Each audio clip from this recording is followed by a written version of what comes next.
আইয়ুহাল মুসলিমুন, আজকের খুতবায় আমরা অত্যন্ত গুরুত্বপূর্ণ একটি বিষয় নিয়ে কথা বলবো।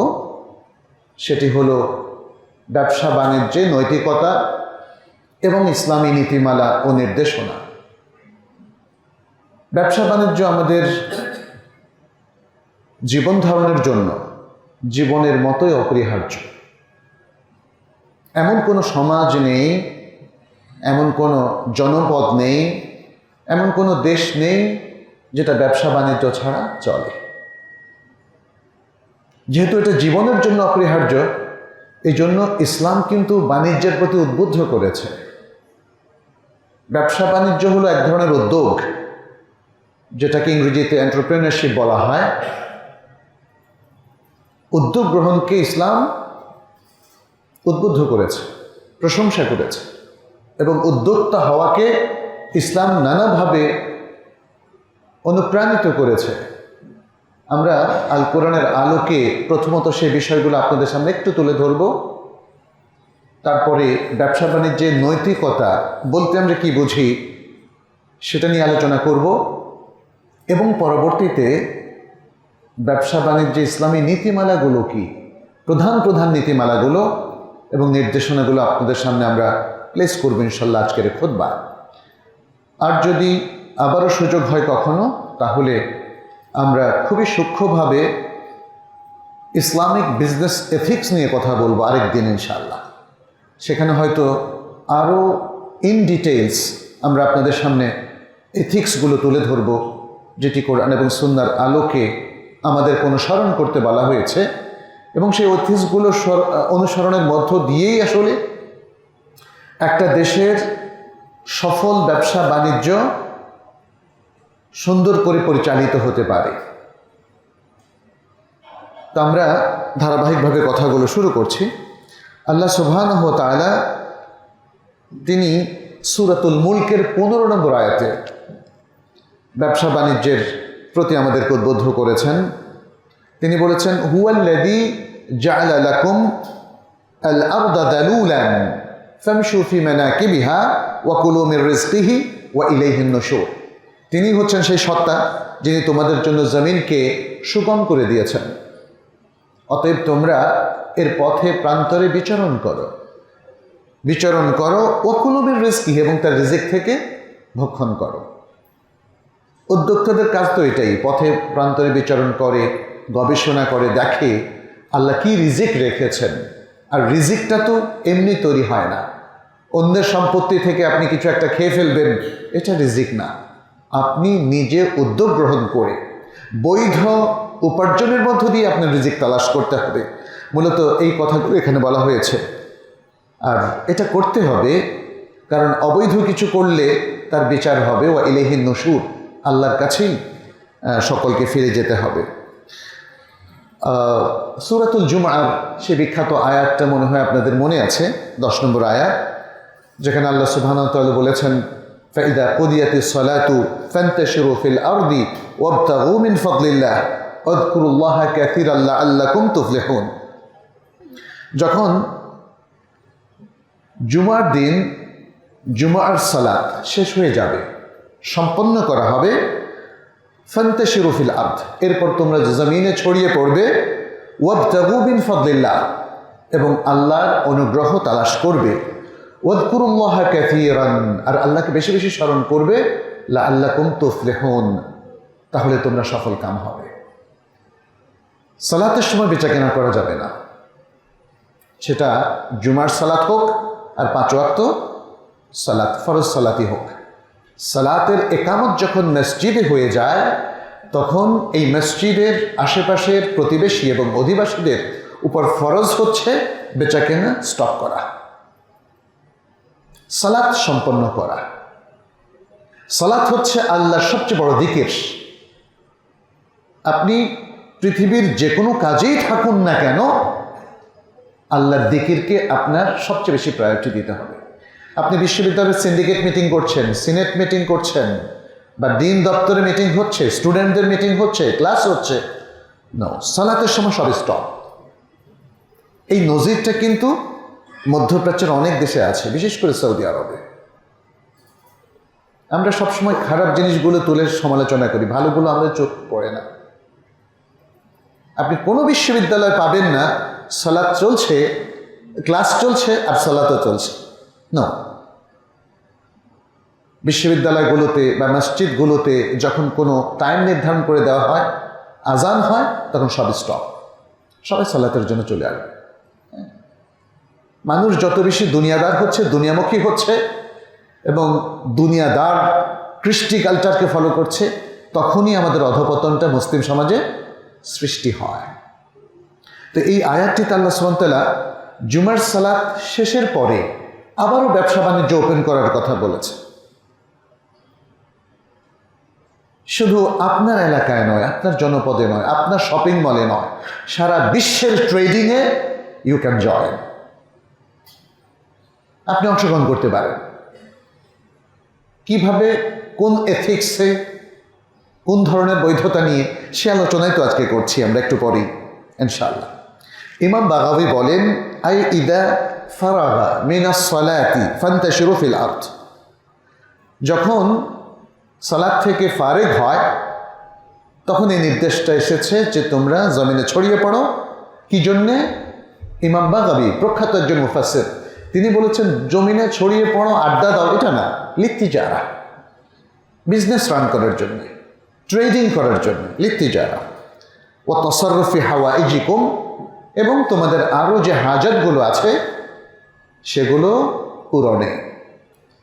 তিজারত তো সবাই করবে না, অনেকেই তিজারতের যে মাহাল, যেটাকে আমরা শপিং মল বলি, আরবিতে মাতজার বলা হয়, কেউ সেখানে সেলসম্যানের দায়িত্ব পালন করবে, কেউ সেখানে ম্যানেজারিয়াল দায়িত্ব পালন করবে, কেউ আবার সেখানে ক্রেতা হবে।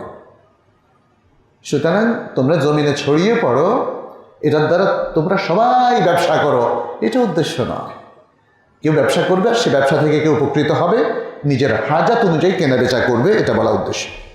আরাক ইবনু মালিক ইবনু আবি হাতেম তার তাফসির গ্রন্থে, আবু হাতেম তার তাফসির কুরআনুল আযীম গ্রন্থে উল্লেখ করেছেন এই কথাটা।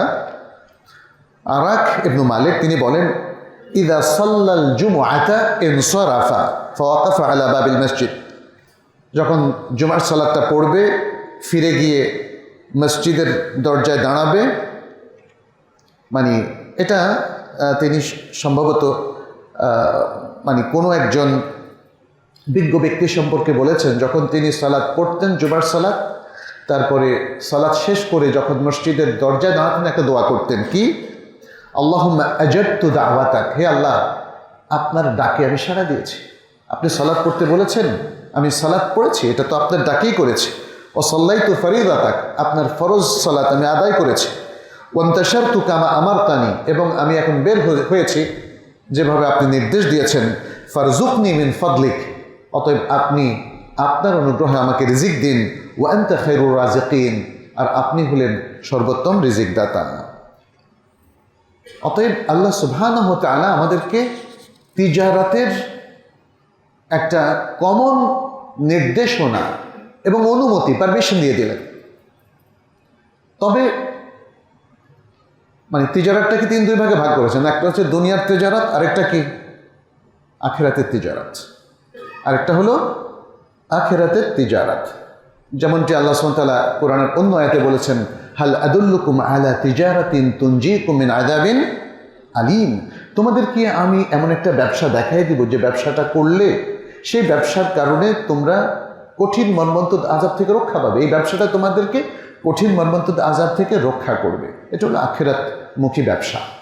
আখিরাতমুখী ব্যবসাটা এই যে সালাতটা, এটা দিস ইজ ইনভেস্টমেন্ট।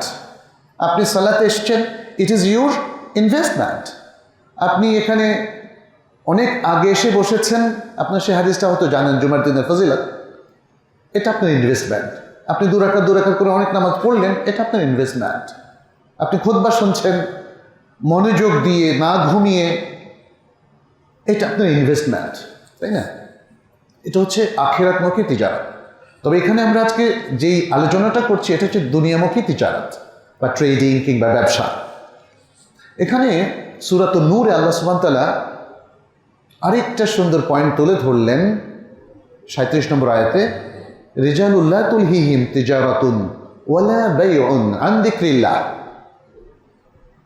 তিনি মোমেনদের প্রশংসা করলেন, তারা এমন মানুষ যাদেরকে দুনিয়ার কোনো তিজারাত, ব্যবসা বাণিজ্য অথবা ট্রেডিং, বেচা কেনা আল্লাহর দিকের থেকে গাফিল করে না। তাহলে একটা মূলনীতিও আমরা এখানে পেয়ে গেলাম, একটা এথিক্সও পেয়ে গেলাম যে ব্যবসা করবেন কিন্তু আল্লাহর দিকের থেকে গাফিল হবেন না। এবং সেই কথাটা সূরাতুল জুমার 10 নম্বর আয়াতে আল্লাহ কিন্তু বলে দিয়েছেন, বলেছেন যখন সালাত শেষ হয়ে যাবে দুনিয়া ছড়িয়ে পড়ো, ওয়াদকুরুল্লাহা কাসীরান, আল্লাহকে বেশি বেশি স্মরণ করো। তাহলে তোমার এই যে আল্লাহকে স্মরণ করা, আখিরাতমুখী তিজারাত এবং এরপরে দুনিয়ারমুখী তিজারাত, এবং এই তিজারাতের মধ্যে তুমি আল্লাহকে ভুলে যাচ্ছ না, আল্লাহর নির্ধারিত এথিক্স, নৈতিকতা এবং মূলনীতিগুলো ঠিক রেখে ব্যবসা করছো, তাহলে তুমি সফল হবে। লাআল্লাকুম তুফলিহুন। মোমেনদের, মুসলিমদের, সে উদ্যোক্তা হোক, সে ব্যবসায়ী হোক, সে যেই হোক না কেন, তাদের সাফল্যের মূল মন্ত্র এই জায়গাতেই। সে আল্লাহর নির্দেশ থেকে কখনো বের হয়ে যাবে না, সে আল্লাহকে কখনো ভুলে যাবে না, সে আল্লাহর নির্ধারিত মূলনীতিটাকেই আরেকটা পুঁজি হিসাবে দেখবে এবং তখন তার দুনিয়াদারি এবং এই নীতি নির্ধারণের মধ্য দিয়ে সে সাফল্য অর্জন করবে। আচ্ছা, আমরা দেখি যে আল্লাহ সুবহানাহু ওয়া তাআলা ব্যবসা বাণিজ্য জায়েজ করার পরেও বেশ কিছু জিনিসকে হারাম করেছেন। আমরা যখন ব্যবসা বাণিজ্য করি, সম্পদ আদান প্রদান করি, অর্ডার নেই, আবার পৌঁছিয়ে দেই, আবার অনেকের হাতে অনেক লুক্রেটিভ জিনিস থাকে, আমাদের পেতে ইচ্ছে করে, কোন পন্থায় এগুলোর মালিক আমরা হব, কোন পন্থায় আমরা এগুলো আদান প্রদান করব, ট্রেডিংটা কোন পন্থায় হবে এবং এখানে হালালটা কি আর হারামটা কি, সেটা নিয়ে আল্লাহ সুবহানাহু ওয়া তাআলা আলোচনা করেছেন সূরাতুন নিসার 29 নম্বর আয়াত। আল্লাহ সুবহানাহু ওয়া তাআলা বলছেন, ইয়া আইয়ুহাল্লাযীনা আমানু লা তা'কুলু আমওয়ালাকুম বাইনাকুম বিল বাতিল।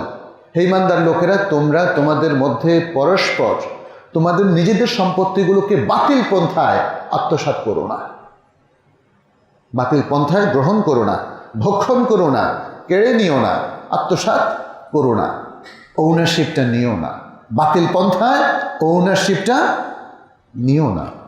ইল্লা আন তাকুনা তিজারাতান আন তারাদিম মিনকুম।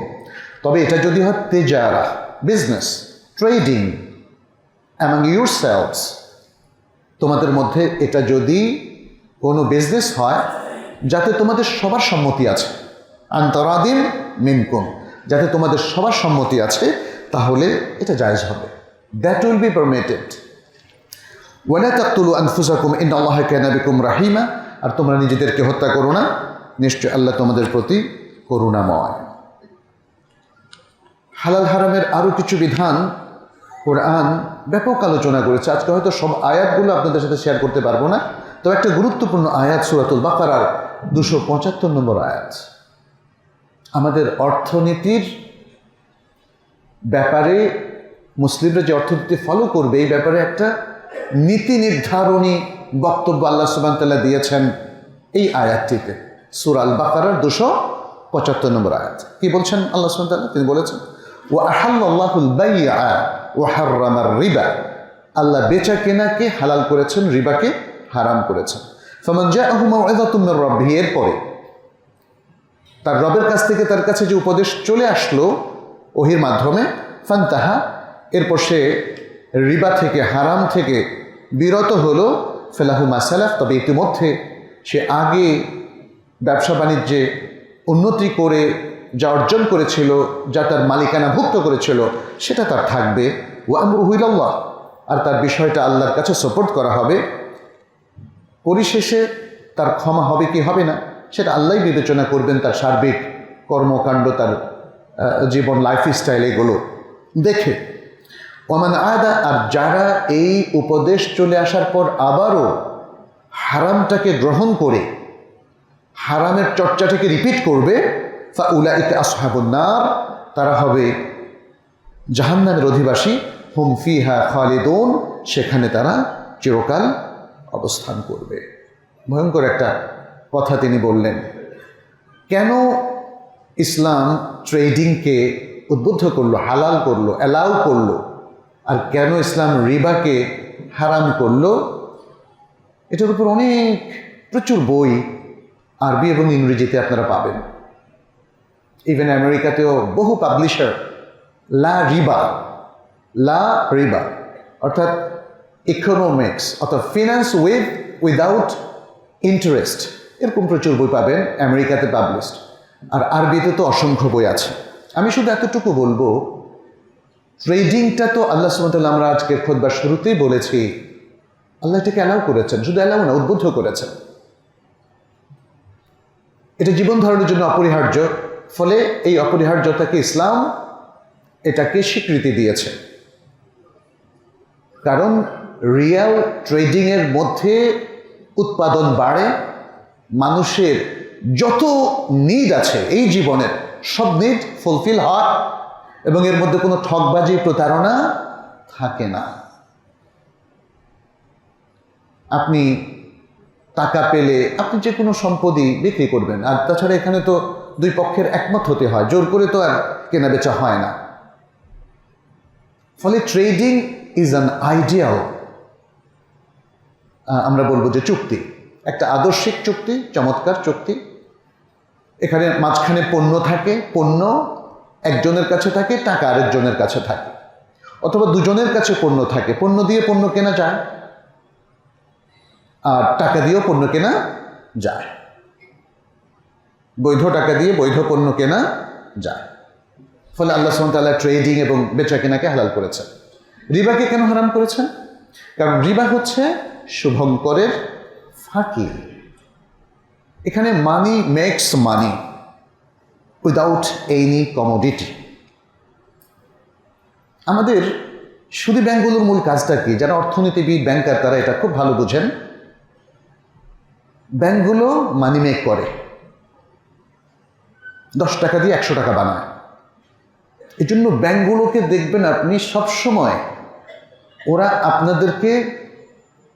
আপনাদেরকে ঋণী করতে চায়।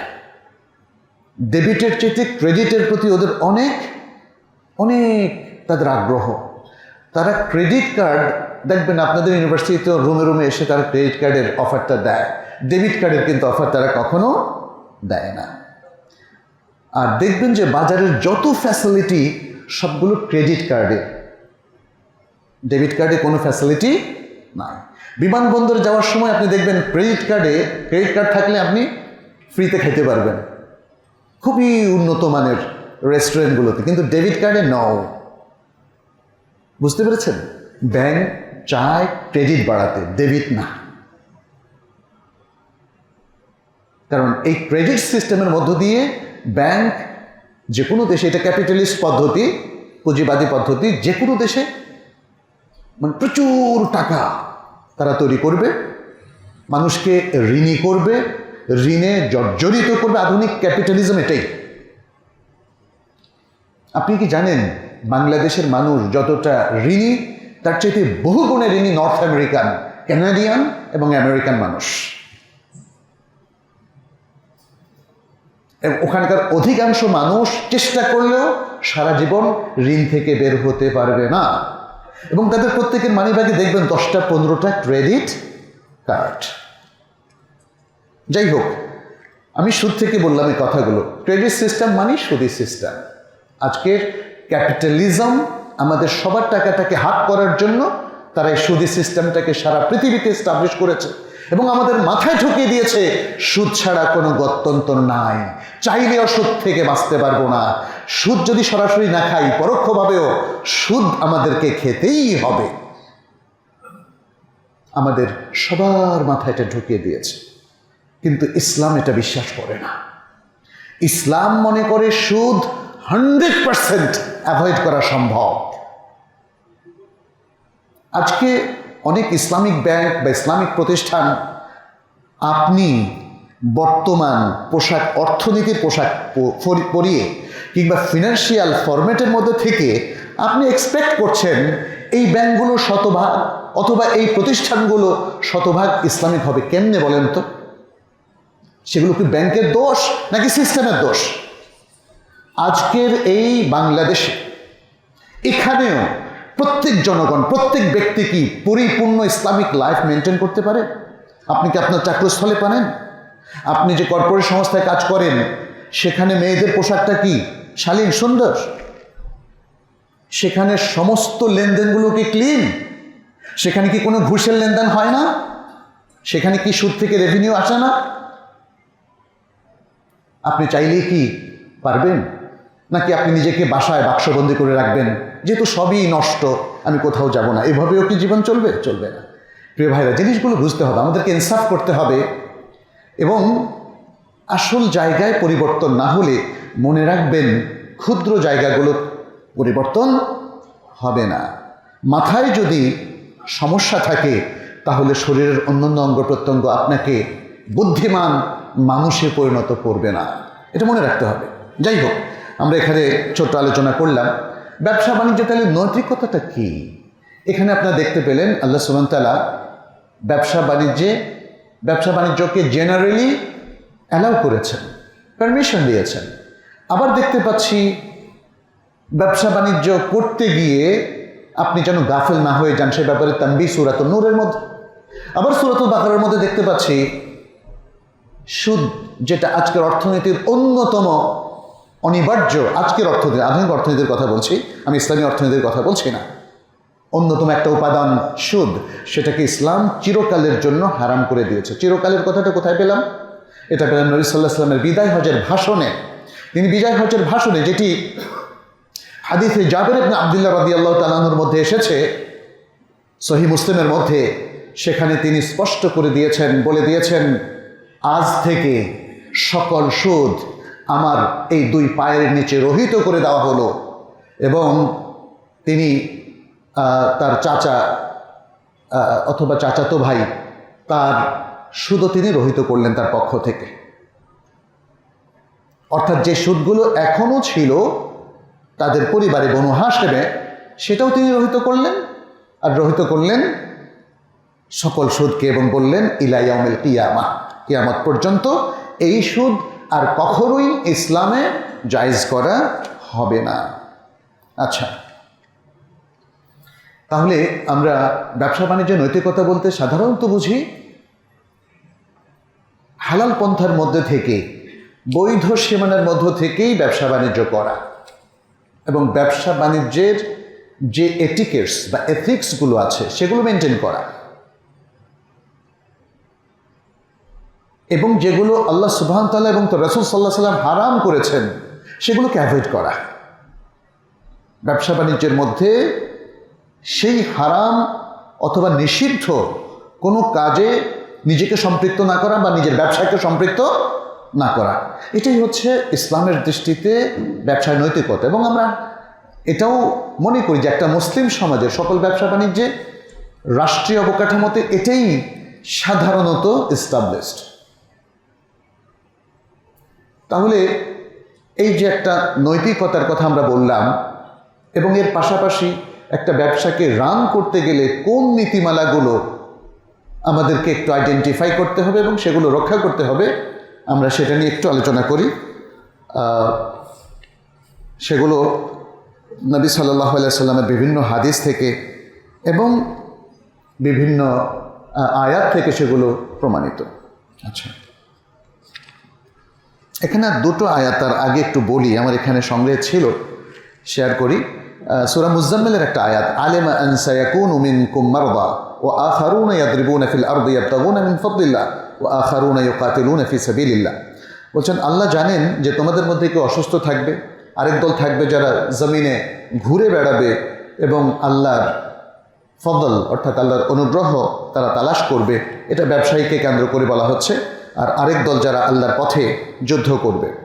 হাফিজ ইবনে কাসির বলেন এখানে ও আখারুনা ইয়াদরিবুনা বলতে মুসাফিরুন ফিল আরদ, তাদেরকে বোঝানো হয়েছে যারা জমিনে সফর করতে থাকবে, ইয়াবতাগুনা মিন ফাদলিল্লাহ, আল্লাহর অনুগ্রহ তালাশে। কোন কোন ক্ষেত্রে? ফিল মাকাসিবে ওয়াল মাতাজির, ব্যবসা বাণিজ্য এবং জীবনের উপার্জনের জন্য তারা জীবনে ঘুরতে থাকবে।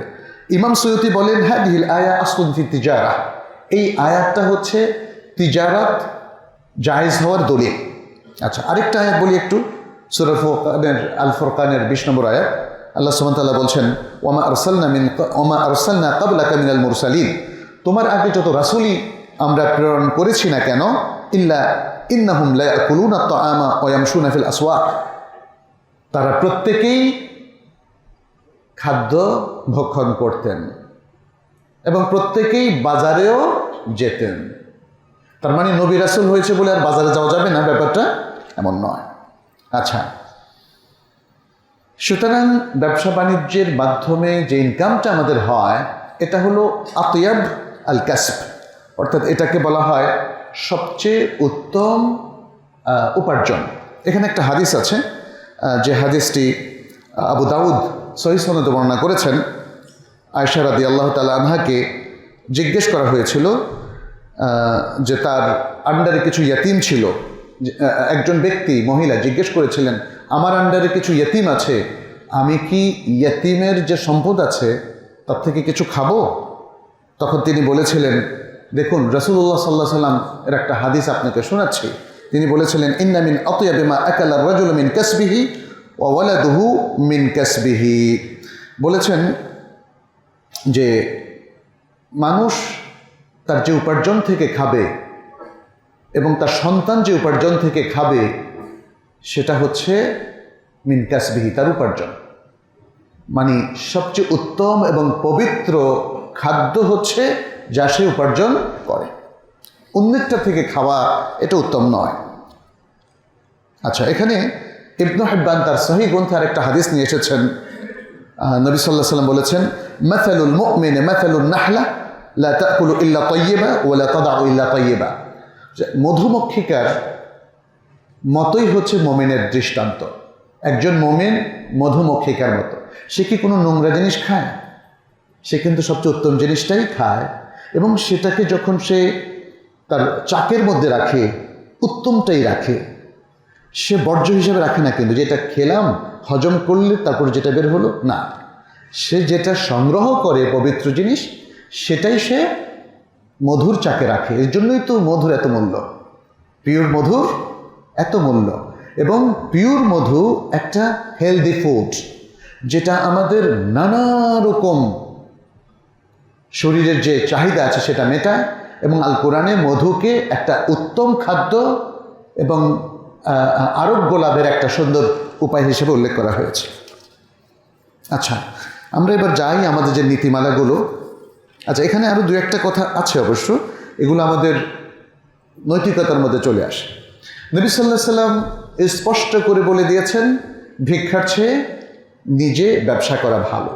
ভিক্ষা মানে কি? আপনার একজনের কাছে চেয়ে চেয়ে মানুষের উপর নির্ভরশীল থাকবেন, তার চেয়ে নিজে কামাবেন, নিজে ব্যবসা করবেন, উদ্যোক্তা হবেন। এখানে হাদিসটা জুবাইর ইবনে আওয়াম রাদিয়াল্লাহু তাআলা আনহু থেকে বর্ণিত। নবী সাল্লাল্লাহু আলাইহি সাল্লাম বলেছেন, লা আন ইয়াখুযা আহাদুকুম হাবলাহু, তোমাদের কেউ একজন রশি নিয়ে আসবে, ফায়াতি বিহুজমাতিল হাতাব, এরপরে রশি দিয়ে সে একটা কিছু লাকড়ি সংগ্রহ করে সেটাকে বাঁধবে, আলা যাহরি, তার পিঠে, ফায়াবিআহা, এরপরে সে সেটাকে বেচবে, ফায়াকুফাল্লাহু বিহা ওয়াজহাহু, এরপর আল্লাহ সুবহানাহু ওয়া তাআলা তার থেকে দারিদ্র দূর করে দিবেন। এটা তার জন্য খায়রুন লাহু, তার জন্য উত্তম, মিন আন ইয়াসআলান নাসা, মানুষের কাছে চাওয়ার চাইতে। হয়তো মানুষ কি করবে, আতাউহু, তাকে দিতেও পারে, ও মানাউহু, তাকে নিষেধও করতে পারে, সবাই তো আর দেয় না। তাইলে এই যে আপনি চাইলেন, কেউ দিল কেউ দিল না, তার চাইতে উত্তম হচ্ছে আপনি বনে চলে যান, কিছু লাকড়ি সংগ্রহ করেন, সেটাকে বেঁধে বাজারে নিয়ে আসেন, বিক্রি করেন, যা পান সেটা দিয়ে নিজের চাহিদা আপনি মেটান। এটা একটা। আমরা দেখি যে ইসলামে নবী সাল্লাল্লাহু আলাইহি সাল্লামের হাদিস থেকে এটা প্রমাণিত যে ব্যবসা তিনি আসলে উদ্বুদ্ধ করেছেন কেন, ব্যবসার পথ তিনি দেখিয়ে দিলেন কেন? দেখিয়ে দিলেন যাতে বেকার সমস্যার সমাধান হয়।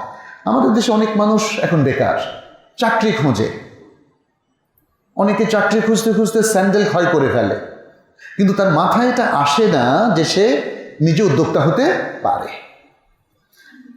আমাদের লোকজন এখন বা তরুণরাও এখন অনেকে খুব মানে অল্প সময়ে অনেক টাকা ইনকাম করার ধান্দায় পড়ে গেছে। ফলে তারা ভাবে আমি এভাবে ব্যবসা করব, তারপর কোন দিন মিলিয়নিয়ার হব, আবার কোন দিন বিলিয়নিয়ার, আবার ইলন মাস্ক অলরেডি ট্রিলিয়নিয়ার হয়ে গেছে, তো আমারও তো একটা স্বপ্ন আছে না, আমিও তো ট্রিলিয়নিয়ার হতে চাই, ট্রিলিয়নিয়ার। না, এইভাবে হবে না। ইসলাম এইভাবে আঙ্গুল ফুলে কলা গাছের কোনো পদ্ধতি নির্দেশ করে নাই। বৈধ পন্থায় এটা অসম্ভব। ইভেন আপনি আমেরিকাতে, কানাডাতে বা ইউরোপে গিয়ে দেখেন, সেখানেও বৈধ পন্থায় এটা অসম্ভব। আজকে ট্রিলিনিয়ররা তারা ট্যাক্স ফাঁকি দিয়েছে নানা কায়দা কৌশলে। তাদের সাথে অনেক লয়াররা কাজ করে। আপনি ইলন মাস্কের উপরে অনেকগুলো আর্টিকেল পড়ে দেখেন, ইতিমধ্যে গত এক সপ্তাহের মধ্যে বের হয়েছে কিভাবে এত বিশাল সম্পদ তিনি করলেন, কোথায় কি ফাঁকি দিয়েছেন। কেউ তো চুপ করে থাকে না, বুদ্ধিমান তো আরও আছে নাকি। যাই হোক, সবচেয়ে বুদ্ধিমান হচ্ছে ইসলামকে ফলো করা, বৈধতার সীমানার মধ্যে থাকা। বেকার সমস্যার সমাধান হবে, দেশের প্রকৃত উন্নয়ন হবে। দেখেন, এদেশের তরুণরা এবং যারা বেকার আছে, মধ্যবয়সী কিংবা অন্যরা, তারা যদি সত্যিকার অর্থে উদ্যোগ গ্রহণ করে, দেশের পার ক্যাপিটা বাড়বে না বলেন তো? দেশের সত্যিকারের প্রোডাকশন বাড়বে না বলেন তো? দারিদ্র চলে যাবে। কিন্তু ক্যাপিটালিস্টরা চায় দারিদ্র থাকুক। কিছু মানুষ আছে সব রাষ্ট্রে, সব দেশে, তারা চায় এই দারিদ্র থাকুক, because there is a big politics beyond poverty. এই দারিদ্র নিয়ে অনেক ধরনের অনেক কিছু হয়। আর দেখবেন, একটা দেশের সবচেয়ে বেশি ট্যাক্সকে দেয় দরিদ্র মানুষেরা, অল্প আয়ের মানুষেরা, শিক্ষক, কর্মচারী, কর্মকর্তা। আপনি দেখেন না, বড় বড় ধনীরা যে ট্যাক্স দেয় তার থেকে বেশি ট্যাক্স ওরা ইন্ডিভিজুয়ালি অনেক বেশি ট্যাক্স দেয়, কিন্তু দেশের জনগণের ট্যাক্স সবচেয়ে বেশি। আমাদের যে ভ্যাটটা নেওয়া হয়, আমাদের প্রত্যেকটা জিনিস কেনার সময় ভ্যাট দেই না? ভ্যাট দেয়। রেস্টুরেন্টে খাওয়ার সময় ভ্যাট দেই না? দেই। ওইটা তো ট্যাক্স। আর অ্যানুয়াল ট্যাক্সও দেওয়া হয়। এটাই হলো দেশের সবচেয়ে বড় ট্যাক্সের রেভিনিউ। ওই যে বড় বড় কোম্পানিগুলো না, বড় বড় কোম্পানিগুলো আবার ট্যাক্স ফাঁকি দেয়। যাই হোক, তাহলে নবী সাল্লাল্লাহু আলাইহি সাল্লাম এখানে দেখেন, আনসারদের এক ব্যক্তি এসে নবী সাল্লাল্লাহু আলাইহি সাল্লামের কাছে চাইলো যে, ইয়া রাসূলুল্লাহ, আমাকে কিছু দেন, আমি গরিব মানুষ। তখন রাসূলুল্লাহ সাল্লাল্লাহু আলাইহি সাল্লাম বললেন, তোমার বাড়িতে কিছুই নাই? বলছে, না কিছুই নাই, তবে দুটো জিনিস আছে। একটা জিনিস যেটা একটু পরি আবার বিছাই, আর আরেকটা জিনিসের কথা বললো, কি সেটা? যাই হোক, দুটো জিনিস আছে। তুমি বললে, তো দুটো জিনিস নিয়ে আসো। নবী সাল্লাল্লাহু আলাইহি সাল্লাম তখন তার পারমিশন নিয়ে বললেন, তোমরা কেউ কি, উপস্থিত জনতা, তোমরা কেউ কি এটা কিনবা? কে কত দিবা বলো? একজন বলে, আমি কিনবো, 1 দিরহাম দিব। নবী সাল্লাল্লাহু আলাইহি সাল্লাম বললেন যে, না, আর কেউ বেশি বলবা কিনা, 2 বা 3 দিরহাম। তখন আরেকজন বললো, আমি 2 দিরহাম দেবো, নিলামে ওঠানোর মতো আর কি। তখন নবী সাল্লাল্লাহু আলাইহি সাল্লাম বিক্রি করলেন। বিক্রি করে তাকে দেখেন, নবী সাল্লাল্লাহু আলাইহি সাল্লাম তো শিক্ষক ছিলেন, মানবতার শিক্ষক। তিনি উদ্যোক্তা হওয়া শেখাতেন। নিজেও তো ব্যবসা করেছেন, এটা তো জানেন। রেহলাত শিতাই ওয়াস সাইফ। তিনি কিন্তু সামদেশে যেতেন। তখনকার এতদ অঞ্চলের, পৃথিবীর এই অঞ্চলের সবচেয়ে বড় ব্যবসা কেন্দ্র ছিল সামদেশ, সিরিয়া, আর আরেকটা ছিল ইয়ামান। সামদেশে যেতেন। ইয়ামানেও কখনো কখনো তিনি হয়তো যান নাই, বাট আরবের লোকেরা যেত, কিন্তু তার ব্যবসা কেন্দ্র ছিল সামদেশ। এবং তিনি আরবের আরেকজন ধনকুবের মহিলার ম্যানেজার হিসেবে কাজ করতেন। কে ছিল সে মহিলা? খাদিজা, যিনি তখনকার মহিলাদের মধ্যে সবচেয়ে বেশি সম্পদশালী। তিনিও ব্যবসা বুঝতেন, এবং তিনিও রতনে রতন চেনে বুঝতেন যে Mohammad is the best partner সে হতে পারে। মোদারাবার ভিত্তিতে তার ব্যবসা করতেন। যাই হোক, ফলে তিনি তাকে বললেন যে, এই 1 দিরহাম নিয়ে তোমার এখন যে নিডটা আছে ওটা ফুলফিল করো, খাদ্য কিনে তুমি নিজে খাও, পরিবারকে খাওয়ার। আর 1 দিরহাম দিয়ে তিনি একটা কুঠারের ব্যবস্থা করে দিলেন। বললেন যে, এখন বনে যাও, কাঠ কাটো। তখন তো এটা ছিল, এখন হয়তো গ্যাসের চলে এসছে, ঢাকা শহরে কাঠ কাটার সুবিধা করা যাবে না, কিন্তু এই ব্যবসাটা দেখাই দিলেন। বললেন, শোনো, 15 দিন আগে আমার সাথে যোগাযোগ করবা না।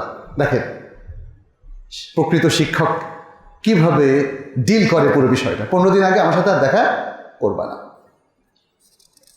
15 দিন পরে আসলেন, বললেন যে, ইয়া রাসূলুল্লাহ, আমার কাছে এখন 10 দিরহাম গচ্ছিত আছে, আমি এখন ধনী।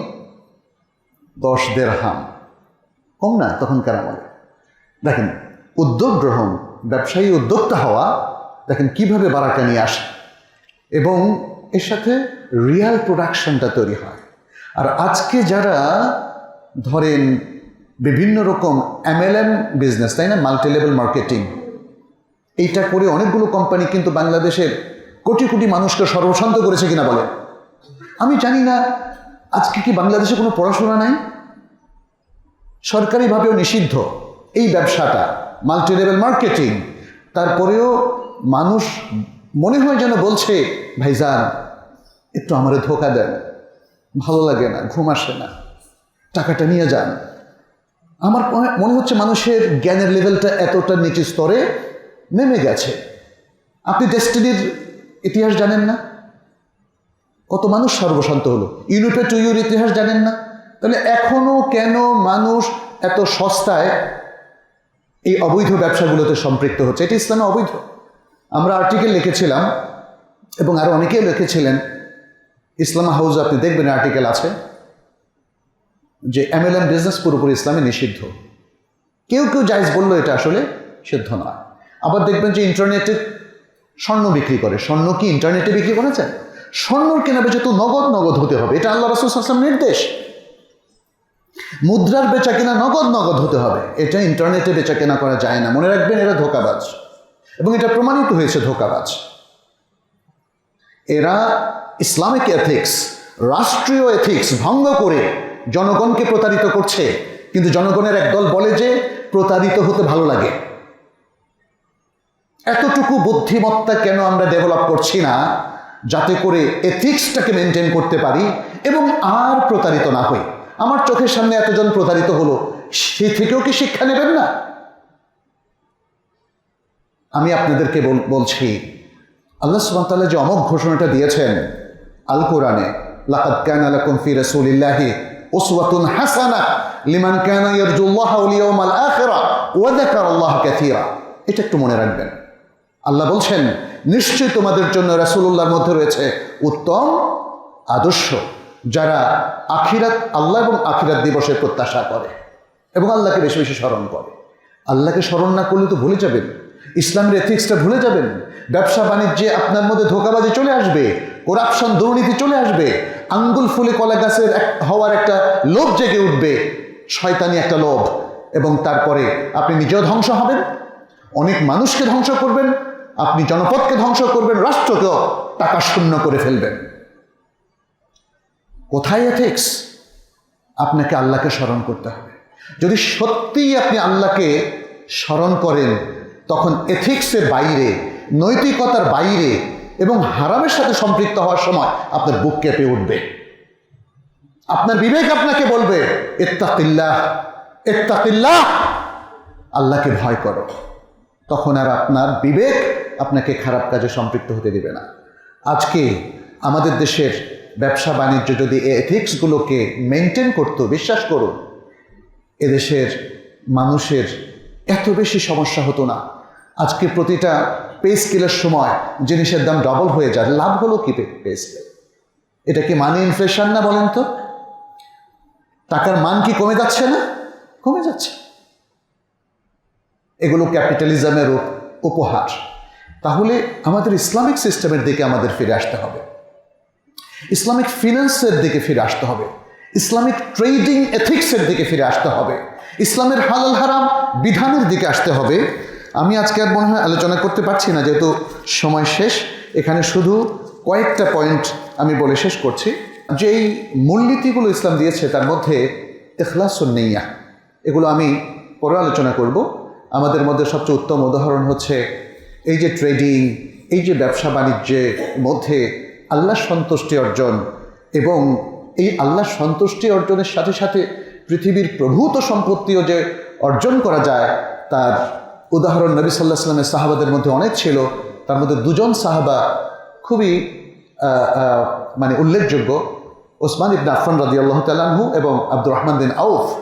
এই দুজন ছিলেন সেই যুগের আরবদের মধ্যে সবচেয়ে ধনী, এবং ওসমান ইবনে আফফান রাদিয়াল্লাহু তাআলা আনহুকে যদি এই যুগের সাথে আমরা তুলনা করি, তাহলে উনি অনেক বিলিয়ন ডলারের মালিকের চাইতে সম্পদশালী বেশি ছিলেন। এবং তারা কিভাবে ইখলাসের পরিচয় দিয়েছেন, অনেকগুলো আথার আছে, আমি সেটা পরবর্তী খুতবা উল্লেখ করব। দ্বিতীয় মূলনীতিতে হচ্ছে লা দারারা ওয়ালা দিরার, নিজেরও ক্ষতি করবেন না, এই সমাজের আর কারো ক্ষতি করবেন না, ভোক্তার ক্ষতি করবেন না। আপনি বিক্রেতা, আপনি ক্রেতার ক্ষতি করবেন না। আপনি ক্রেতা, আপনি বিক্রেতার ক্ষতি করবেন না। বিক্রেতার ক্ষতি কি করে ক্রেতারা করে, এটার এক্সাম্পল আমি পরে দেব ইনশাআল্লাহ। অনেকগুলো হাদিস আছে এখানে। তৃতীয় যে মূলনীতি সেটি হচ্ছে সার্বক্ষণিকভাবে আমরা যারা ক্রেতা কিংবা বিক্রেতা অথবা প্রডিউসার অথবা আমরা কর্পোরেট সংস্থা চালাই, আমরা বড় বড় বিজনেসম্যান, গ্রুপ অফ ইন্ডাস্ট্রির মালিক, আমাদের প্রত্যেককেই এবং আমাদের সাথে যারা কাজ করেন, আমাদের এমপ্লয়িজ, আমাদের ম্যানেজার, আমাদের সিইও, আমাদের এমডি, আমাদের বোর্ড অফ ডিরেক্টরসের প্রত্যেকের মাথায় একটা জিনিস থাকতে হবে, সেটি হচ্ছে আল কাসবুল হালাল। আল কাসবুল হালাল, হালাল ইনকাম, বৈধ ইনকাম। একজন মুসলিম বৈধ ইনকাম ছাড়া কিছু অ্যাকসেপ্ট করতে পারে না। বিশ্বাস করুন, বিশ্বাস করুন, আপনি মারা যাবেন, আপনি মারা যাবেন। আমাকে বিশ্বাস করাতে হবে? বলেন তো, মারা যাবেন না? এত বড় হারাম ইনকাম নিয়ে কি করবেন? আজকে যারা বস্তিতে থাকে, যারা রিক্সা চালায়, যারা তত্ত্বাবধায়কের কাজ করেন এবং গেট কিপার হিসাবে থাকেন, আল্লাহ কি তাদেরকে রিজিক দিচ্ছে না? তাদের কি সন্তান নাই, তাদের পরিবার নাই, রিজিক দিচ্ছে না? আমাকে কেন ধনী হতে হবে? আমাকে কেন অনেক টাকার মালিক হতে হবে? হতে কোনো আপত্তি নাই। ওসমান ইবনে আফফানের মতো হন, আব্দুর রহমান বিন আউফের মতো হন, কিন্তু না, ট্যাক্স ফাঁকি দিয়ে হবেন, মানুষকে ধোকা দিয়ে হবেন, ভেজাল মিশিয়ে হবেন, রাষ্ট্রকে ধোকা দিয়ে হবেন, ভোক্তাকে ধোকা দিয়ে হবেন। নো, এটা জায়েজ নেই। তাহলে আমরা তৃতীয়টা হলো। চতুর্থ হচ্ছে বেচা কেনার সাথে সম্পর্কিত ইসলামিক যে বিধিবিধানগুলো আছে এগুলো ভালো করে জেনে নেওয়া, এবং তারপরে আরেকটি হচ্ছে যে সমস্ত বেচা কেনা ইসলাম অবৈধ করেছে সেগুলো জেনে নেওয়া। এগুলো নিয়ে আমরা পরবর্তী খুতবায় আবার আলোচনা করব ইনশাল্লাহ। আমরা আল্লাহর কাছে দোয়া করি, বেচা কেনা যেহেতু আমাদের জীবনের প্রতিদিনের কাজ, কোনো একটা জনপদ, কোনো একজন ব্যক্তি, কোনো একটা পরিবার, কোনো একটা সমাজ, কোনো একটা রাষ্ট্র কখনোই বেচা কেনা ছাড়া এক মুহূর্ত বেঁচে থাকতে পারে না। আমাদের বক্তব্য এখানে এটাই যে আসুন নৈতিক বেচা কেনার অভ্যাস গড়ে তুলি, কালচার গড়ে তুলি, এবং এভাবে হালাল ইনকামের ব্যবস্থা করি এবং হালাল হাতে খরচের অভ্যাসও আমরা গড়ে তুলি। আল্লাহ যেন আমাদের সবাইকে তৌফিক দান করুন। আকুলু কাউলি হাযা ওয়া আস্তাগফিরুল্লাহ লি ওয়া লাকুম ওয়া লিসাইরিল মুসলিমিন ফাস্তাগফিরুহু ইন্নাহু হুয়াল গফুরুর রাহিম। আলহামদুলিল্লাহি রাব্বিল আলামিন ওয়াল আকিবাতু লিল মুত্তাকিন ওয়া উসাল্লি ওয়া উসাল্লিমু আলা নাবিয়িনা মুহাম্মাদিন ওয়া আলা আলিহি ওয়া আসহাবিহি আত-তাইয়্যিবিন আত-তাহিরিন ওয়া মান তাবি'আহুম বিইহসানিন ইলা ইয়াউমিদ্দিন। আইয়ুহাল মুসলিমুন ইত্তাকুল্লাহ واتبعوا سنة نبيكم وكونوا مع الصادقين وكونوا مع الصالحين والمحسنين. اللهم تقبل منا إنك أنت السميع العليم وتب علينا إنك أنت التواب الرحيم. ربنا عليك توكلنا وإليك أنبنا وإليك المصير. اللهم علمنا ما جهلنا وذكرنا ما نسينا وزدنا هدى وتقى يا رب العالمين. عباد الله, আল্লাহ সুবহানাহু ওয়া তাআলা আমাদেরকে এত নিয়ামত দিয়েছেন, সেই নিয়ামতগুলোকে ব্যবহার করেই তো ব্যবসা বাণিজ্য গড়ে তোলা। তিনি আমাদেরকে সুস্থ একটা দেহ দিয়েছেন, ব্রেন দিয়েছেন, চোখ দিয়েছেন, হার্ট দিয়েছেন, কিডনি দিয়েছেন, কত কিছু দিয়েছেন। একটা জিনিস নষ্ট হলে জীবনটা কত কঠিন হয়ে যায়। যখন কঠিন হয়ে যায় দেখুন বিশাল টাকা কিন্তু ব্যয় হয়ে যায়। অতএব আসুন আমরা যে রব আমাদেরকে এত সুন্দর নিয়ামত দিয়েছেন আমরা সেই রবের শুকরিয়া আদায় করি। যেহেতু তিনি বলে দিয়েছেন শুকরিয়া আদায় করলে তিনি আরো নিয়ামত বাড়িয়ে দিবেন। দুনিয়া যদি না দেন আখিরাতে তো অবশ্যই দিবেন, নাকি কোনো সন্দেহ আছে? কোনো সন্দেহ নাই। আর যেটা আখিরাতে আছে সেটাই বেশি, সেটাই স্থায়ী। বাল তু'থিরুনাল হায়াতাদ দুনিয়া, বরং তোমরা দুনিয়ার জীবনকে প্রাধান্য দিচ্ছ, প্রায়োরিটি দিচ্ছ।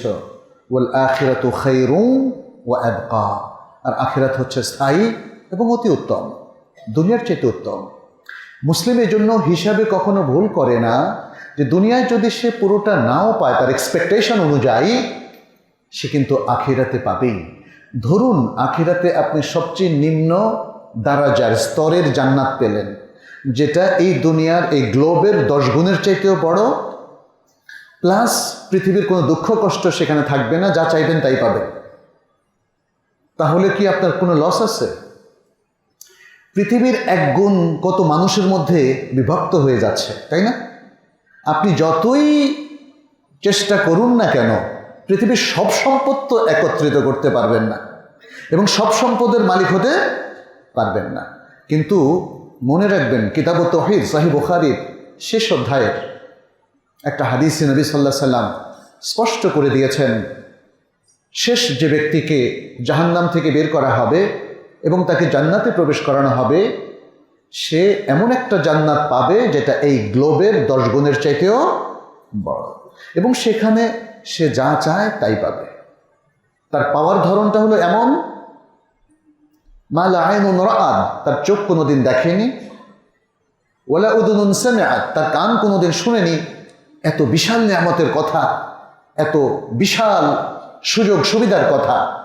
ওয়ামা খাতারা বিবালি বাশার, এবং কোনো মানুষের হৃদয়েও কোনোদিন জাগেনি সুযোগ এত সুন্দর হতে পারে। তাহলে এটা হচ্ছে সর্বনিম্ন যিনি জান্নাতে যাবেন তাদের। প্রিয় ভাইয়েরা, এই কথাটা শেষে এই জন্যই বললাম, কিসের লোভে আমরা নৈতিকতাকে বর্জন করছি? কিসের লোভে আমরা হারামে সম্পৃক্ত হচ্ছি? কিসের লোভে আমরা হালাল এবং বৈধতাকে বর্জন করছি? অথচ সারা বিশ্বের সত্যিকারের ডেভেলপমেন্ট, উন্নয়ন বৈধতার মধ্যেই। সারা বিশ্বের সত্যিকারের ডেভেলপমেন্ট নৈতিকতা রক্ষা করে কাজের মধ্য দিয়েই। যখন করাপশন হবে কোনো সমাজে, কোনো রাষ্ট্রে, কোনো প্রতিষ্ঠানে, তখন সেই প্রতিষ্ঠান, সেই সমাজ এবং সেই রাষ্ট্রের অধঃপতন নিশ্চিত। অতএব সে অধঃপতন থেকে যদি আমরা বাঁচতে চাই, তাহলে আমাদেরকে নৈতিকতা এবং কোরআন সুন্নাহর এই অসাধারণ সুন্দর নীতিমালার দিকে আমাদেরকে আসতে হবে। আল্লাহ আমাদেরকে তৌফিক দান করুন, বোঝার তৌফিক দান করুন, এবং আমাদের এই সমাজের যত অধঃপতন সেটা দূর করে দিন, অনৈতিকতা দূর করে দিন, দুর্নীতি থেকে আমাদেরকে মুক্ত করুন, দুর্নীতিকেও দূর করে দিন, আমাদেরকে পরিষ্কার পরিচ্ছন্ন পবিত্র জীবনের অধিকারী করে দিন, আমাদের সমস্যাগুলোকে দূর করে দিন, আমাদের জীবনে বারাকা দিন, আমাদের সন্তান সন্ততির মধ্যে বারাকা দিন, আমাদের প্রতিষ্ঠানে বারাকা দিন, আমাদের শিক্ষা খাতে বারাকা দিন, আমাদের জনগণের মধ্যে বারাকা দিন, আমাদের নেতৃত্বের মধ্যে বারাকা দিন। আল্লাহ যেন আমাদের দেশটাকে বারাকায় পরিপূর্ণ করে দেন, মুসলিম উম্মার মধ্যে বারাকা দিন, যারা অসুস্থ তাদেরকে সুস্থ করে দিন, আমাদের প্রত্যেকে জান্নাতে যাওয়ার মতো ভালো কাজ করার তৌফিক দান করুন, জাহান্নামের কাজ এবং খারাপ কাজ থেকে আমাদেরকে উদ্ধার করুন।